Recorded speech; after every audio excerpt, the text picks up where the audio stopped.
Hello everyone, আসসালামু আলাইকুম। কেমন আছেন আপনারা সবাই? আলহামদুলিল্লাহ, আমি তো অনেক ভালো আছি। আশা রাখছি আপনারা সবাই ভালো আছেন। অনেক বেশি ঠান্ডা, আশা করি আমাকে দেখেই বুঝতে পারছেন। এখানে আমার হাতে হচ্ছে মাল্টিপারপোজ যে জৈব সার, তার বক্স।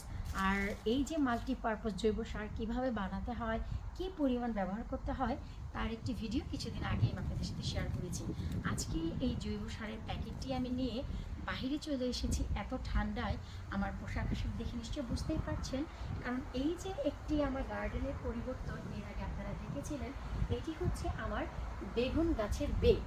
তো আমার এই বেগুন গাছের বেটি আমি অনেক আগে থেকেই প্রিপেয়ার করছি, অ্যাটলিস্ট 4 মাস আগে থেকে।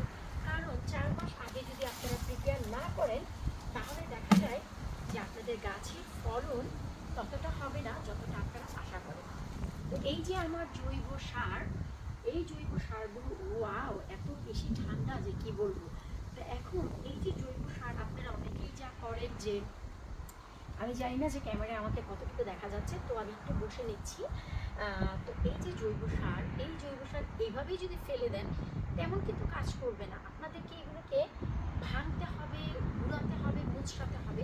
আর এই যে বেগুনের বে, এই বেটি যেহেতু আমার একেবারেই নতুন, সেই হিসেবে মাটির পরিমাণও কম, তাই আপনারা যাই দেন না কেন, যেই ধরনের জৈব সারই ব্যবহার করেন, আপনাদের মিক্স করতে হবে। লাইক এই যে দেখুন, আমাকে এগুলোকে মিক্স করতে হবে ঠিক এভাবে। আর এই কাজটি আমি খুব ভালো পারি, আপনারা সবাই জানেন, কারণ আমি কিন্তু জৈব সার দিয়ে আমার বেগুলো মিক্স করি। এই যে দেখুন, আপনাদেরকে মিক্স করতে হবে। নিচে অল্প মাটি হলেও মাটি তো ভাই আছে, তাই না? কারণ এখানে কিন্তু আমি অনেক মাটি ব্যবহার করেছি। পুরো গার্ডেন 2 থেকে 3 বার আমি গার্ডেনটি ট্রিম করেছি, ঘাস করে সেই ঘাসগুলো ফেলেছি।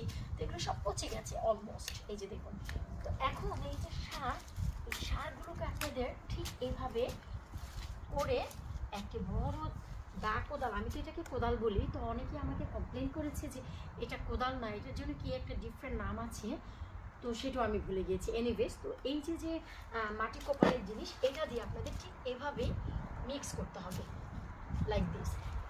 তো একদিক থেকে ভালোই হলো, এত বেশি ঠান্ডা যে এই কাজ করলে আপনার শরীরটা কিছুটা গরম হবে।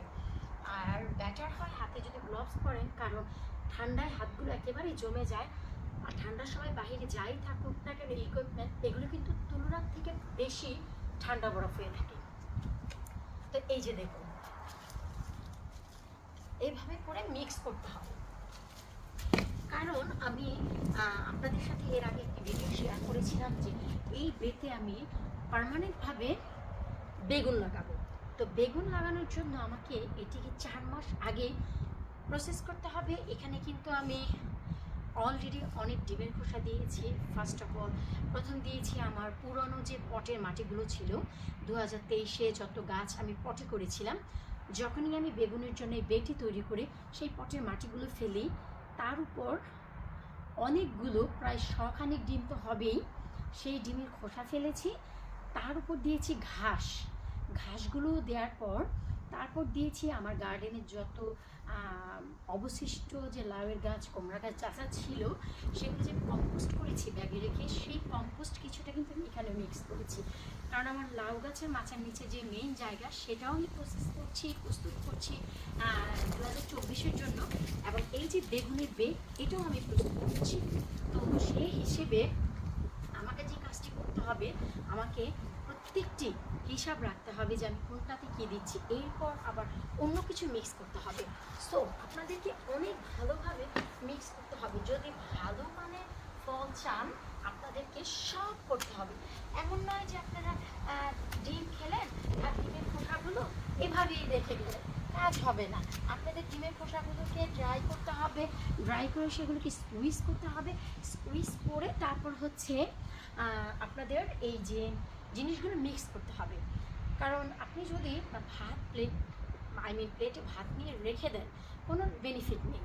কি আছে এখানে, প্লেটে ভাত আছে, কি আছে এখানে, প্লেটে ভাত আছে, কোনো বেনিফিট নেই। সে ভাতগুলো মাখিয়ে যখন খাবেন, তখন আপনার পেট ভরবে। এক্স্যাক্টলি দ্য সেম, আপনি যখনই কোনো জৈব সার এখানে দিবেন, এমনিতেই ফেলে রাখতে হবে না, আপনাকে মাটির সাথে মিক্স করতে হবে। যেহেতু মাটি কম, তাই আপনাকে আরও ভালো করে মিক্স করতে হবে। এখানে ঘাসগুলো অলরেডি পচে গেছে। তারপরে এই যে দেখুন, আমি আপনাদের একটু কাছ থেকেও দেখাবো যে এর পজিশনটি কি অবস্থাতে আছে। তো এই যে ভিডিওগুলো আপনাদের জন্য আমি করি এত ঠান্ডায়, আপনারা আপনাদের গার্ডেনটিও কিন্তু ঠিক 3 থেকে 4 মাস আগেই প্রসেস করবেন, নতুন গাছ দেওয়ার আগে। এটা আমি বারবার এই জন্য বলি, কারণ এতে আপনারা অনেক বেশি লাভবান হবেন। এই তো আমি কাছ থেকে একটু দেখাচ্ছি, আপনারা নিজেরাই দেখতে পাবেন যে আমি কিভাবে প্রতিটি জৈব সার একেবারেই ঘাসগুলোর সাথে মিক্স করে দিয়েছি কোদাল দিয়ে কুপিয়ে। আপনারা নিজেরাই দেখতে পাবেন, এই যে দেখুন।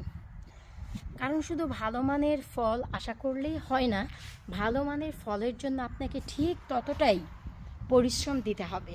এই যে দেখুন, আর এই যে সামনে জায়গাটি দেখতে পাচ্ছেন আমার স্ল্যাবটি ঘেঁষে, যেখানে পাইপ দেখতে পাচ্ছেন, এইখানে আমি অনেক ধরনের টিউলিপ দিয়ে দিয়েছি, বিভিন্ন কালারের। আশা রাখছি যখন হবে তখন দেখতে পাবেন। আপনারা আরও একটি কাজ করতে পারেন, তা হচ্ছে এই যে এখন অটাম সিজন যাচ্ছে, অটাম সিজনের যে গাছের পাতাগুলো বিভিন্ন কালার ধারণ করছে এবং সেই পাতাগুলো আপনার বাসার আশেপাশে পড়ে আছে, সেইগুলো সব কুড়িয়ে আপনারা বিন ব্যাগে ভরে আপনাদের গার্ডেনে মাটিতে দিয়ে মাটি কুপিয়ে রাখতে পারেন। এতে করে দেখা যায় অনেক অনেক অনেক উপকৃত হবেন আপনারা, কারণ এই পাতাগুলো পচে আপনাদের ন্যাচারালি জৈব সার হবে। তো দেখলেন তো কিভাবে আমি আমার বেগুনের বেটি তৈরি করতে যাচ্ছি। তো আশা রাখছি এরপর আমি এই বেতে যাই মিশাই না কেন সব শেয়ার করব। এই যে দেখুন, দুইখান জ্যাকেট অলরেডি পরেছি এবং একখান হ্যাটও দিয়েছি। তারপরে দেখুন হাতগুলো একেবারেই জমে যাচ্ছে।